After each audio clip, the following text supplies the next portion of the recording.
Hello, everyone. Thank you for joining me for part 2 of our webinar series for churches. So part 1 was yesterday. If you missed it, you can click on the video tab in Facebook. Hello, everyone. Thank you for... Sorry about that. I forgot to turn off my volume. So today, we're going to talk about best practices for social media. So this is just some more continuing principles for strategy, as well as like some basics for ads and just getting you familiar with that. Everything you want to know, if you want to know more about any of these topics, you can check them out on our website, which is sdadata.org. And again, if you missed the previous webinar on digital evangelism for churches, you can find that in our video tab on Facebook. You can also find it on our website or on our YouTube channel. So let's begin. And for those of you who are joining us today, you are welcome to comment below. I will check your questions after the end of the presentation and answer those live. Also, if this is really interesting to you and you think it's good information, please share this video with your colleagues and tell them to like our page. Our goal is to empower, inspire, and equip you to embrace these technologies to further the gospel. As leaders, pastors, communicators, you may not be, directly responsible for implementing all of your digital communications, but it's important for you to have a clear understanding of how to build a strong strategy when leading your team or promoting your events, or program, mission, you name it. Digital advertising offers untapped potential for the church and is necessary for the advancement of our mission. I hope that this presentation will help you see the value and potential, encouraging you to empower your communications teams and members to utilize these technologies. This presentation, I'm going to link to it in the comment section below if you want to actually get the PowerPoint slides. I'm just going to double check. Yep, we are live and everything looks good there. All right. So to begin with, I would like to highlight some tips related to managing work accounts and campaigns before we get into running a campaign. Account management, and the first point on this list is actually to create a separate work Facebook account to manage your official pages. This is really about work-life balance. If your job is social media, you need to be able to detach from it. And what you don't want is your personal Facebook post to be getting all the notifications from your work accounts. And so if you have a personal Facebook account and then you have a work Facebook account, you can keep those separate, so you can keep those boundaries between your work and your personal life. And actually, Facebook makes it really easy to toggle between two different accounts if you do separate your life that way. It's also nice if you have an account that's strictly for work. So if something happens, you can give someone the password and they're not going to have access to your personal information, but they can go in and they can access the profile pages. Or if you have a business account manager, which I'll talk about later, they can just have their own access to the page and the advertising accounts. Another note with Facebook pages is that it's a really good idea to have more than one staff person as an admin on the page. What this does is it prevents lockout. So if something, God forbid, something happens to someone or they're, unable to respond, an organization won't get locked out of its account, and it's quite a process to unlock those accounts. So I just highly recommend that you always have multiple admins on any page, even if those other admins aren't particularly active in your social media campaigns. It's just a safeguard and as a backup. The next note is to never connect work profiles to private email addresses or even personal work email addresses. This again is to prevent lockout. So Instagram accounts and Twitter accounts and other accounts should actually be linked to a work email address that's designated for social media. So what you can do is you can work with your IT, or you can set one up in Gmail if you're a private ministry. That's something simple like social media at yourministry.com for your organization, and then multiple people can have access to it. If you work for a large organization, the IT will always have proxy to it. What we've done here at the North American Division is we have social media at nadadventist.org. Our Hootsuite, our Twitter, all of that is run through that email address. So if something happens, we can reset the password and then access that inbox pretty easily. For more information, you can, of course, visit our website, and also our social media guidelines talks about a bit of this at length. I also want to briefly cover some copyright law issues so you can safely proceed with a strategy of your own. So these are just some highlights to keep in mind, and there's actually a presentation on our website that goes more in depth into copyright rules for the internet. But the thing to keep in mind is just because something is on the internet, it does not necessarily mean it is in the public domain. It is generally okay to share items that are on social media. That is the purpose of social media. However, don't take credit if you didn't create it. So what this means is it's one thing to share a blog post on your social media. It is another thing to copy and paste that blog into your own personal blog and claim it as your own intellectual property. Understand that you are giving up some of your ownership rights when you post. All of these platforms like Instagram, Twitter, Facebook, they actually retain some ownership of the content that you post. So make sure you really do read the terms and conditions, just so you're aware of it. When you create post, be sure to use public domain, fair use, or purchase stocked images to avoid copyright infringement. You can also just use images that you took on your own. And for more, you can visit our website. A well thought out plan will get results. But if you treat social media like an afterthought, it's going to perform like an afterthought. Most of you are probably well versed in using social media if you're watching this webinar on Facebook Live, but I'm asking you to use it with purpose to achieve specific goals. That's a little different. These principles that I'm going to lay out to you are scalable to any size ministry, and I hope that you will walk away from this presentation with an understanding of strategy and how to proceed.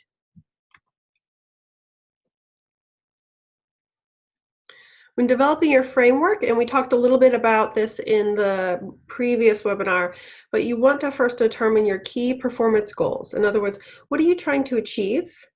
Then next, look at who your audience is, and look at things like location and age and interest and need and race or even religion.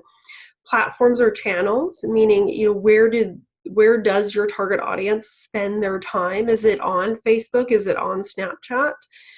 And then create a timeline and map things out so that you actually have those drop points in your strategy so you know that what you're supposed to be doing at any given time. And of course, figure out your budget, or if you have a budget. Next, you want to develop your content strategy and also evaluate whether or not there's any partnerships that you can leverage or create in the promotions process. Finally, you want to optimize and manage the campaign. So you want to make sure that you're tracking and that you're measuring results and that you're evaluating throughout the process what is working and what could work better.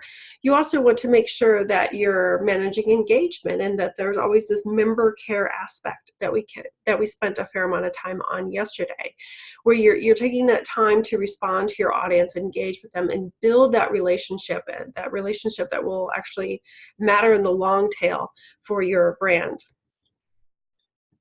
So what are some reasons to be on social media? HubSpot tells us that the top 7 reasons are to share news, increase brand recognition. So that's like, creating awareness. You can educate about a cause or a mission. A lot of people use it for fundraising because stories are a very powerful way to get people invested in what it is that you're doing. You could recruit volunteers, you can recognize donors, and some organizations may even use it to recruit employees. So just a little bit of a summary from what we talked about in the last webinar. But before you can execute a successful social media strategy, you must clearly identify what you're trying to achieve. That's number one. Once you figured out why it is that you're on social media and what you're trying to accomplish, then determine your target audience. And make sure that you're on the right platforms, the right channels. And one of the things we talked about yesterday was this idea of personas. Or personas basically create a human avatar for a set of data. And so you can actually personalize it, and then you can use that content to you can use that information to create content that's relevant to your different target audiences. And then you can also strategize for internal versus external communication, whether or not you're talking to the members of your church or if you're talking to the larger community. And one principle to keep in mind is this idea of the rule of 7, which means, use an integrative approach. So across multi-channels, multi-platforms to deliver the same message to the same person at least 7 times, because we know that people won't take action until they hear a consistent message at least 7 times. And there's a lot of clutter out there. Now, once you've identified how you'll be using social media and who you are trying to reach, it's important to implement measurements for success. These metrics can be used to determine conversion or retention of members, followers, or customers. And in this case, when we talk about conversion, yes, ultimately our purpose for being on social media is to convert people to the kingdom of heaven. But conversion in this context is more literally, to take action, come to an event, buy a ticket. So they basically accept your call to action, whatever that is. So some examples of relevant trackable metrics are the number of volunteers, registration numbers, attendance, if you've gotten an increase in followers or likes, increase in traffic from a specific channel or platform. One of the metrics I've been looking at a lot lately is when I'm running a campaign, I like at least about 25% of the traffic coming to any given website to be from social media. So if you look at your Google Analytics and you see that it's only about 4% or 0, that is a huge area for growth right there. We also like to see where and how we can empower social media ambassadors. We know that word of mouth is the strongest form of marketing, and so we want people talking positively about us online. And of course, social media reach, like how many people we're reaching and where we're reaching people, and of course, any kind of increase in donations and purchases. For event goal-specific campaigns, usually shorter campaigns that have a start and end date, think about a shorter time frame. So this is different from your regular content strategy. This is, where you can build urgency. You're trying to, move tickets for an event, or, get people to sign up for a retreat, or just notify people of, camp meeting and make sure that they get their camping spots before they all sell out.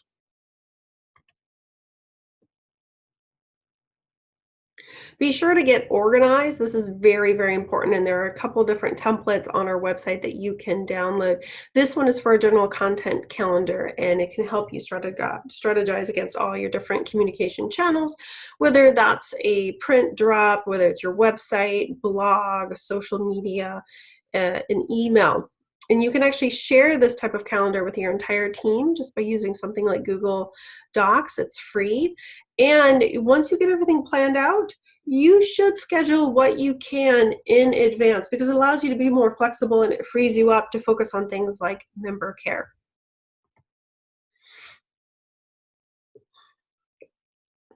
So when we're talking about our content strategy, again, if you go to our webinar from yesterday, you can learn a little bit more about these different categories. But the first thing is to know your voice. Be human and authentic. Develop your content strategy and your team to implement. You want to create a diversity of content. You want to promote your mission and your message and be strategic about where you're putting out those messages and when. You want to optimize and adapt. So the advantage of using digital communications for our promotions is that once a campaign launches, you can adapt and change it at any point in the campaign, where in the past, if you had a print piece or something else going out, once you sent it out, that was done. You couldn't change it. But now we have so much more flexibility, and this allows us to be even more effective than ever before. And of course, you can actively engage with your community online and focus on this concept of member care. And this is where we bridge that gap between the perceived corporate entity and the individual, breaking down those barriers. And so you actually do build a relationship with them. Now, just because you know how to use social media doesn't mean you know how to write for social media to achieve a purpose. Some highlights here are: get to the point and focus your message. We've all seen those Facebook pages, those Facebook posts rather, that are like 5 paragraphs long. Nobody reads them, especially if it's from a brand. You want to keep it at max 3 to 5 sentences. Remember, less is more. Include a call to action. People are more likely to take action if you simply ask them to take action. For example, I'm asking you to share this video and invite your friends to watch it, or check out our website at sdadata.org. That's a call to action. Include a link so that they can easily take that action. So, if you're asking people to sign up for an event, but you don't provide the website, you make it difficult for them. So in all your posts, they should always link back to your website, which is ultimately your biggest marketing tool online. Use the lingo of the platform, use relevant hashtags, and tag relevant accounts, especially if you have partners. A quick review on choosing images, and make sure that they're high quality images that evoke emotion and tell a story. People are particularly drawn to bright colors and group shots. If you have a brand look, keep a consistent look and brand and color font palette. Be creative, but keep it simple. Also keep in mind that social media is, just like a conversation and a social gathering. You don't want to constantly be asking for that hard sell. You want to focus your attention on creating value for what it is that you do. Create value around your mission. And that's at 80% of content marketing. And then the 20% are sort of the hard sells, as in, volunteer, sign up today, donate to our cause, stuff like that.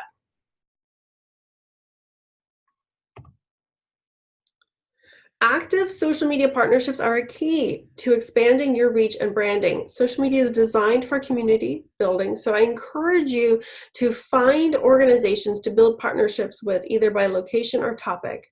For events, it is likely that you already have partnerships in place, so you can magnify their value by partnering for your digital communications.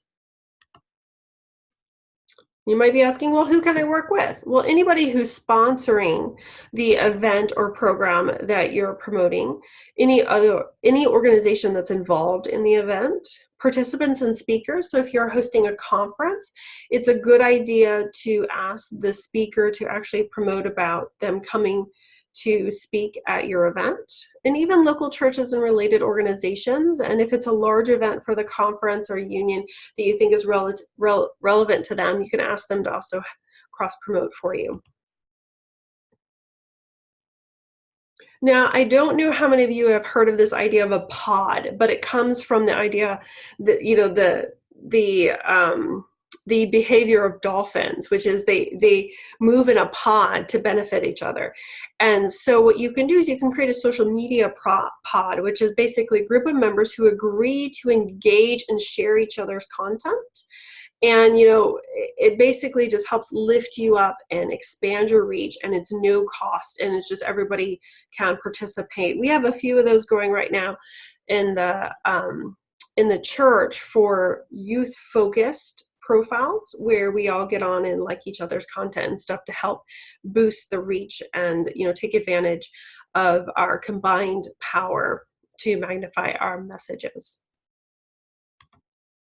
Oh, and one of the things we talked about yesterday was this idea of digital discipleship, where you can actually create a pod with your church membership. So if you have a church of 500 members, and half of them are on social media, you can encourage them to weekly check in with your content on social media, share, like, comment. If you put events on Facebook to promote whatever's coming up at your church, ask them to invite their friends on social media. That's another way to create a pod and to encourage just more active participation in evangelism with your membership. Another thing you can do is create what I like to call a promotions packet. So if you're working with other communicators, or even if you're working at a church and you're volunteering and other people are volunteering, the reality is typically people have a lot on their plates. And social media manager is usually just one of many hats that a person has to wear throughout the week. Contacts are often willing to promote partner events through their various channels, but time and resources are limited. So what a promotions packet does is it just makes it easy for them. All it is a Word doc with pre-written out tweets and Facebook posts and Instagram posts with images.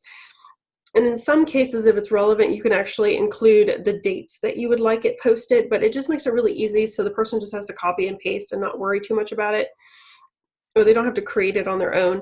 You can actually download an example of this from our website using the link on this particular slide.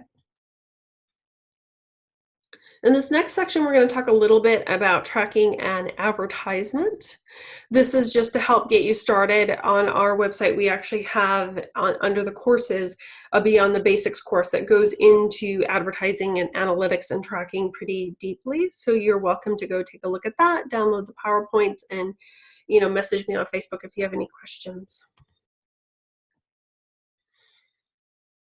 As I've said previously, and I've posted on Facebook about this, I mean, ultimately, Facebook is just a business and needs to make money, and so it limits unpaid reach.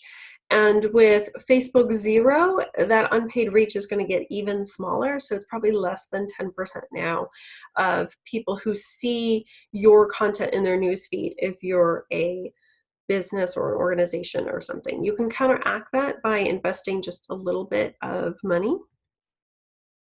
So what is appropriate to spend? People ask me all the time, and maybe you're going to get a little frustrated with my response, but honestly, it depends. The beauty of social media ads is that it depends on what you can actually spend. Social media budgets work very well for small organizations and nonprofits because a little can go a long way. But it's important to spend a little, especially with the change in the algorithm. As your confidence grows and your familiarity with reaching your target audience grows, you can increase your budget as needed. Ultimately, your budget depends on the size of your goals and your purpose. A small local ministry may only need to spend about $300 a year to create impact, whereas if you're trying to make impact nationwide, you might have to spend $3,000 just because you're trying to reach more people. But again, check out our website for more information on how to do this. So just a couple notes about tracking and measuring results. I strongly encourage you to put Google Analytics on your website. It's free, and it can give you a lot of really valuable insights. You can also look at your social media insights and at your ad performance and keep track of all of this, because again, the beauty of social media is that we get so much information in real time that can allow us to respond and adapt as necessary. But in order for you to optimize your campaign, you actually have to be paying attention to it. And, I always encourage people to create summary reports for their team. And it's even a good idea to problem solve as a team if you find that your ads or your content is not creating the impact that you would like, because sometimes we're too close to it. And sometimes the solutions to our problems are actually outside of our department or industry. So my point is, if you're going to take the time to put together a campaign strategy, take the time to track your performance. Otherwise, you can't build on what you've learned or improve for the next campaign because you didn't really learn from this one. You can use your measured results to encourage your congregation to actively participate online. So if you're a church and you're asking people to share content and they go and they do it, you can report to them next week and say, because of your shares, we were able to reach 3,000 people with this week's message. Because it's a way of, just a positive reinforcement. Now, I will say this, that what I do is both an art and a science. I can teach the science of it, but the part that is driven by intuition, it just comes from experience and doing it over and over again. And the interesting thing about what we do as digital marketers is that our job is always changing. So I'm always experimenting, I'm always testing, and I'm always trying new things. You want to identify the social media metrics that are the most important for your goals and decide how to track them over the life of your campaign. It could just be like a simple spreadsheet or something.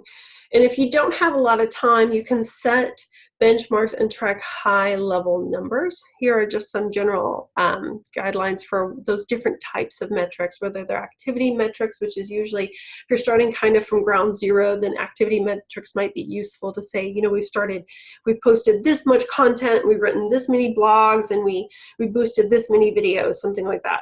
Your reach metrics are, literally how many people you're reaching and who you are reaching. So if your target audience is a particular demographic in a particular location, these are important metrics to look at.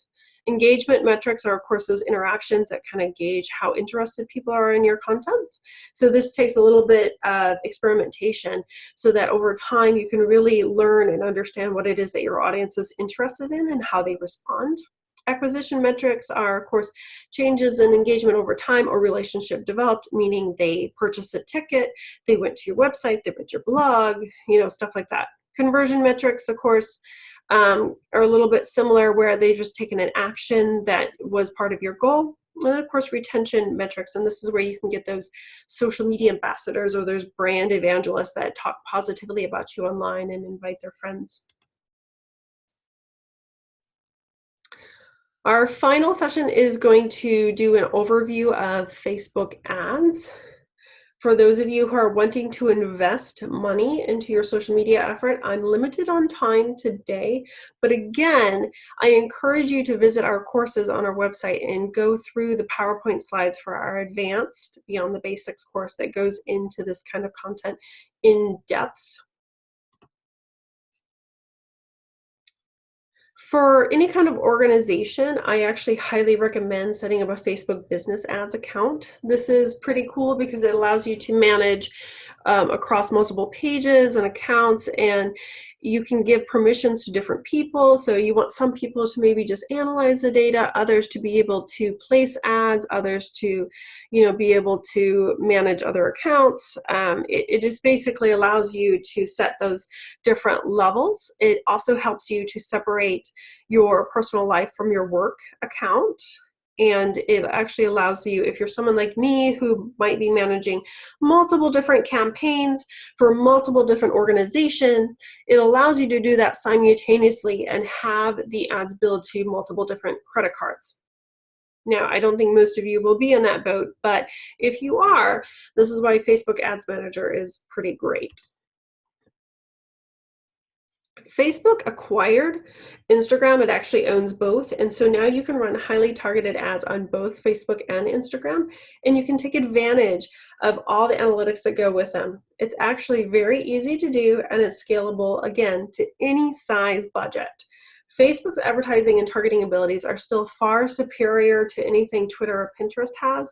So I recommend, especially if you're on a limited budget, that you just start with Facebook and make the most out of what you can achieve there.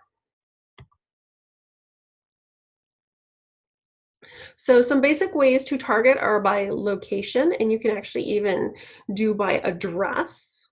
You can target by age, gender, language, interest, or connection. And one thing you should notice is, if you sat in on yesterday's webinar, is that these are very, very similar to the guidelines that we provided for deciding who your target audience is. And that's no coincidence. It's get a clear idea of who you're trying to reach, and then you can actually target them on Facebook. Here are a couple of examples.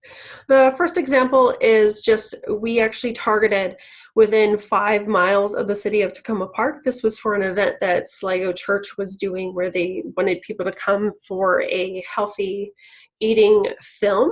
And so they just wanted people from the community. So we targeted very close to the church. At this time, you could not do it by address, but you can now. So that's something to consider. Of course, we have the age group. We have languages. The video was in English, so we targeted to English speakers. And then we wanted to, in this particular example, target other Adventists. And so we can see that under the interest category. In the middle example, this is where we narrowed down to a very targeted audience, with regard to interest. So we first looked for Seventh-day Adventists who were also then interested in anything to do with political and religious liberty. And the last one is a way where you can target people who like your page. So this is really good for those of you who are trying to just make sure people who are already connected with you are receiving your content. So we know that Facebook Zero is limiting the organic reach of pages, content even more than it was before. This is a way to counteract that. So if you boost here and there $10, $15, you might be able to reach up to 50% of your followers this way. And it really doesn't cost a lot. Now, it's important to understand where your ads are appearing. Facebook allows you to edit these placements if needed. Placements are found under the audience targeting. And in most cases, I recommend that you leave them alone, but there are times when you may want to just place ads on Instagram or just on Facebook or just in the newsfeed or something like that. The different placements are, of course, Facebook, you can now even do in-stream videos. And the right column, there's newsfeed, which is in the main column when you're scrolling on your phone. In Instagram, you can place ads in feeds and stories. And the cool thing that Facebook does that I'm not sure a lot of people are aware of, but they have audience network placements. So what this is there are news websites, for example, like the Washington Post, where you have these run-of-site ad banners, like these little blank squares.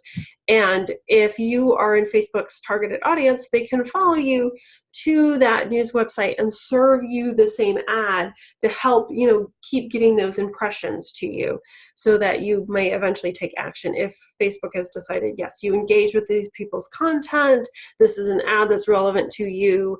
And so not only are you going to see it on the social media platform, but you're also going to see it on other websites as well.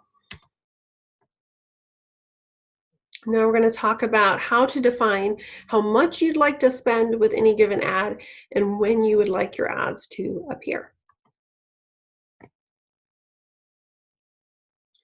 So there is a lifetime budget versus a daily budget option to consider. I generally recommend that you go with a lifetime budget so you don't accidentally go over budget, because if you just do a daily budget, it'll keep charging whatever you say it can spend a day until infinity or until your credit card maxes out or something like that. So if you want to make sure that you only spend $100 on an ad campaign, this is a way to restrict it so that you won't accidentally overspend. You can also set your time frame. Generally, you must spend at least $5 a day, but if you're really highly targeted, I've seen places where Facebook has actually let me basically spend only about $1 or $2 a day. So you can set your time frame. Generally, I let Facebook do the work of optimization and the bid amount. The algorithm works 24/7 and it learns. It's got more time than usually your social media manager does. And with scheduling, you can schedule the times of day and days of the week that your ads actually will appear. And this is a good function for those of you who don't want to have paid ads running on the Sabbath. Now, an interesting conundrum is this, though, is, some people, we don't want to have the ads running on Sabbath, or we don't want to boost our content on Sabbath. But the interesting statistic I've noticed, because I have access to a lot of Adventist pages, is that usually their biggest days are on Friday and Saturday. So people are on social media on Sabbath, and so it's also good to feed them good content because they might be there, hopefully looking to engage with your content or watch sermons or something like that. So now let's do a brief overview of the different types of ads. And again, just, a quick break. If you have questions as you think of them, type them below and I'll answer them at the end of the webinar. And I will also, after the webinar is over, I will post the link to the presentation slides so you can download it. So the first type of ad we're going to talk about is these page-like ads, and this is an easy way to increase your Facebook following and your general brand awareness. This is an example from I Believe Bible, and all of these examples I'm giving are what I would consider good examples of well-written ads with good images. The next kind of advertisement are website ads. So these basically increase traffic to a website. These are great for selling tickets to an event, promoting content or a product, increasing your brand awareness, or getting people to claim an offer. You can add buttons. If you add a button or another type of call to action, people are more likely to take that action. You can do boosted posts. We've talked a little bit about this. These basically just ensure that your content reaches more of your fans and expands the reach of your content, because when you boost your content, you actually get more organic reach as well, because as your fans are engaging and liking your content, then it'll show up in the news feeds of their friends. So when we give a little bit of money, we actually get a lot. Video views are just a way to expand your video reach to a target audience and get more views and engagements. Video is king right now, so it's a great way to tell your story to a larger audience and get that sort of visual interaction and get people excited about your message and your mission. I Believe is a really good example of a ministry that's using video to really make the Bible come alive and a lot of our religious beliefs come alive. You can also make use of event response ads. Here's actually the example from the Sligo event. It makes it where it's easily shareable. People can invite their friends, so it's very helpful for increasing attendance and awareness. And one thing it does is it tells you who else is interested or going, and so it kind of leverages that concept of crowd mentality, and that is, I see that my friends are going or my friends are interested, well then I'm interested too. Because we're very social creatures by nature. So now some just general tips for advertising is, again, limit the text in images and use high quality images. A lot of people don't know that Facebook actually offers free stock imagery that you can use in the image section of the ad creation tab. Keep your text brief, but provide context. I can't tell you how many times I see videos on Facebook and there's no context. Like it's just a video, and so why should I watch it? What's it about? So provide that context. Like take a sentence and just pique their curiosity. Again, if you're going to use your ad dollars, make sure that you target your audience, because if you if you try to promote to all people, you end up reaching none. So really, have in mind who it is that you're trying to reach with this message, and then target them online. Include that call to action. And, as a church, we must be very careful to always be honest and no bait and switch marketing, because we're trying to build trust. And right now our culture and the swing that we're in right now is there's really a pushback against sort of the hyper hyping of marketing and all that kind of stuff. People just want authenticity, they want honesty, and they want transparency. So we can give them that on social media quite easily. And of course, if you're going to do videos, please include closed captioning. This is not just for the hearing impaired, though we do want to reach them as well. But if you're doing closed captioning, that actually allows more people to watch and consume your video, because I think something like 80 to 90% of videos now are viewed on silent because people are sitting doing something else, or they're on the metro and they don't have their headphones. And so they're watching your video and they're actually reading the subtitles. So it's very important as well. That's easier to do with short videos. If it's a really long video, it's quite an undertaking, but at least with your short videos, make sure that you have closed captioning. Here's just an example of where you can find those stock images in the Facebook Ads Creator. You can actually choose up to 6 different images, and I recommend that you do that you use a mix of stock images, images you've taken yourself, and just testing them against each other to see what is most effective to your audience, because they can all 6 different images will have different, will have the same text, but they'll have different images, and so sometimes it's the image that really makes an ad successful. And so this gives you the opportunity for the algorithm to learn, for it to adapt, and it will start serving out the stronger ads over the weaker ads, and so you actually save money over time when you do that. Now, you may also want to choose a slideshow or a carousel, or even turn your images into videos if that makes sense for what you're trying to promote. Facebook allows you to do all of that within the ads module. Now, just a brief note about analysis, and again, we have more information about this on our website, but let's talk a little bit about how to make sense of the results. So I want you to check your ad performance regularly. So if you're placing ads, make sure that you check in like every few days, or at least once a week once you get really comfortable with it. You want to understand where your ads are appearing and who they're actually reaching. So you might place an ad and you really think it's going to be very popular with, the 20-somethings, and then you check your ad performance results and you're like, hey, it's actually the most popular with 35 and plus. Well, that means maybe there's a little bit of a disconnect with what you think the younger audience wants and what you're actually providing. Now, you can actually control the age again in your targeting, but if you're trying to reach a lot of people with a message, and so you have a broad age group, it can be actually rather enlightening when you look at who's actually consuming your content. And make sure you understand what the numbers mean. Facebook actually has little question marks next to all the different metrics that will define them for you. Monitor your engagement and your response. Make sure you do respond to people in a timely manner. You can, of course, test images and audiences to see what is most effective.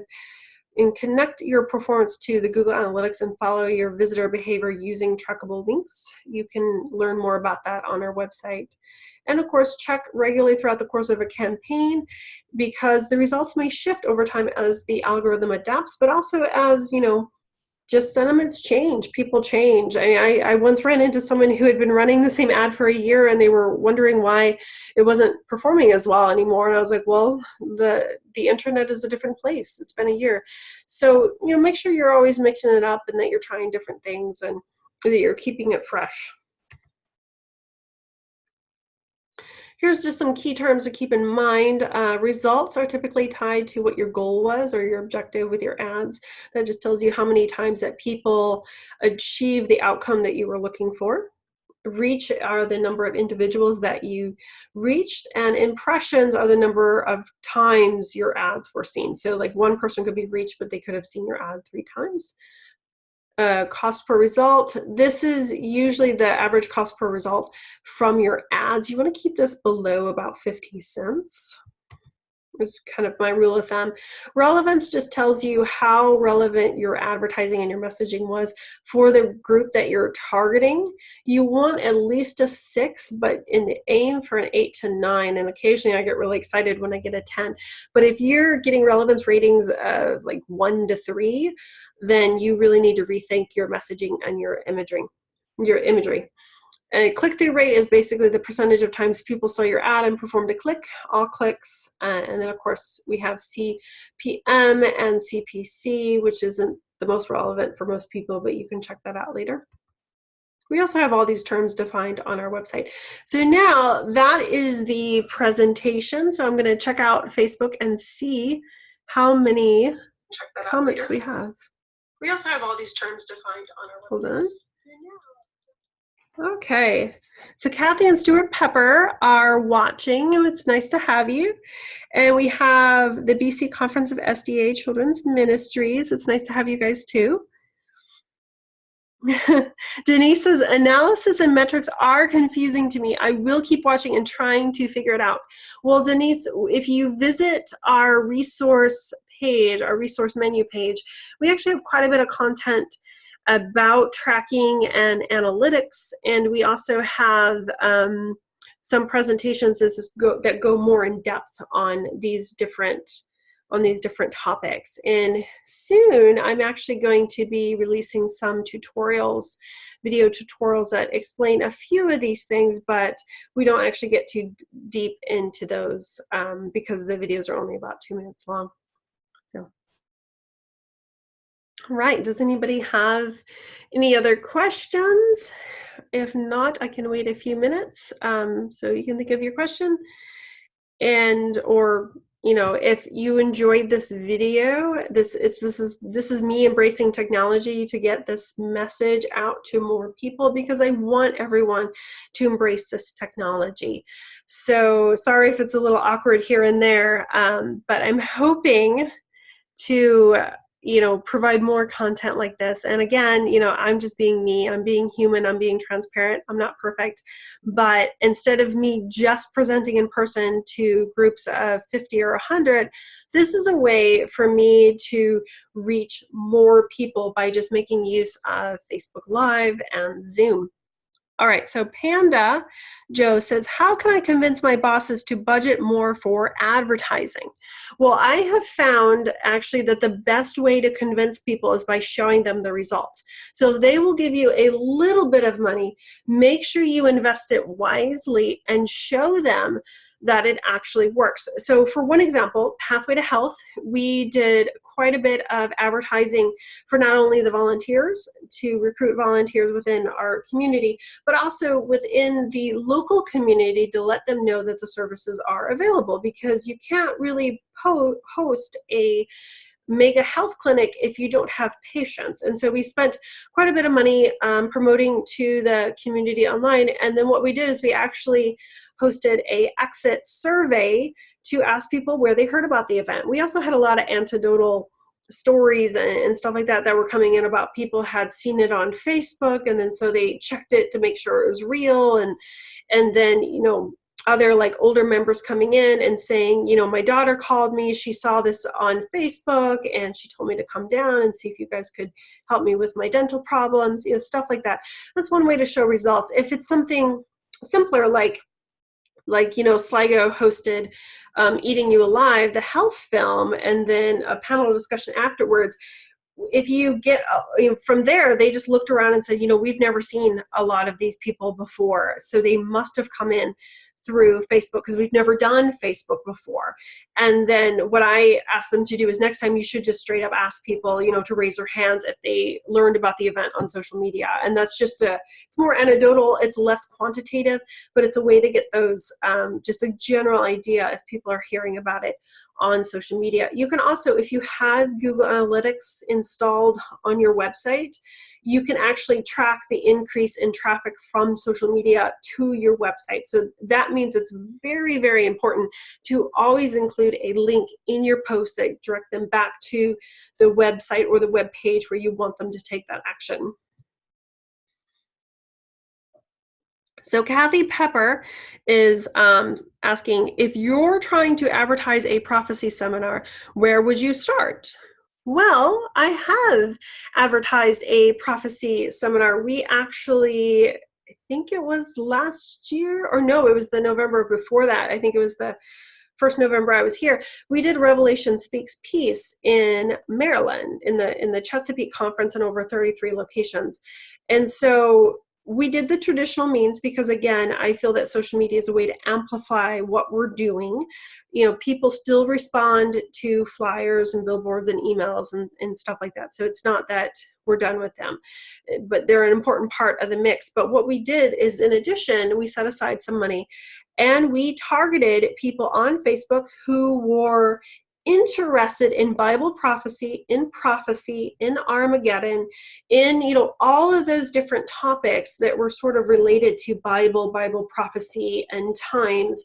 And then we created messaging about hope, and how that there was a free series, and in that case they were providing some light fare, and we promoted it on Facebook, and they were able to go and sign up. And then when they were signing up, there was just a brief little survey that asked them where they saw it. And so that way we were able to quantify who was coming from, you know, social media. And then I think afterwards we sent them a survey just to see how they felt about the series.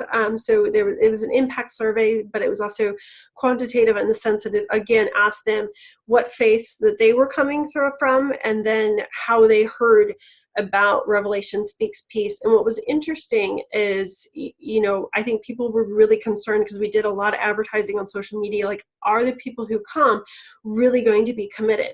Well, of the people who took the survey, which was about, I think, 800, 70% said that they stayed for, I think, like 19 or 20 of the series, because it was like 6 weeks long.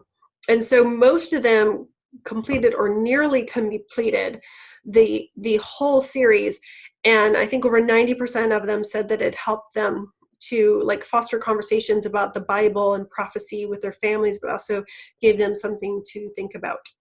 And we actually had baptisms from it too, because then some of the local pastors were actually live streaming the series that was being hosted at their church. And I know of at least like 4 baptisms as a result. I hope that answers your question. I will also actually to add it to the Revelation Speaks Peace campaign, and we actually have that in the case studies on our website if you wanted to go and take a look. And I'll respond to you, Kathy, with a link to the information on Revelation Speaks Peace. One of the other things I would highly recommend is really consider the imagery, because oftentimes these prophecy series come out and the imagery is very dated or it's really scary. And what we found is that people actually responded better to high quality images, and the messages were more uplifting than doom and despair.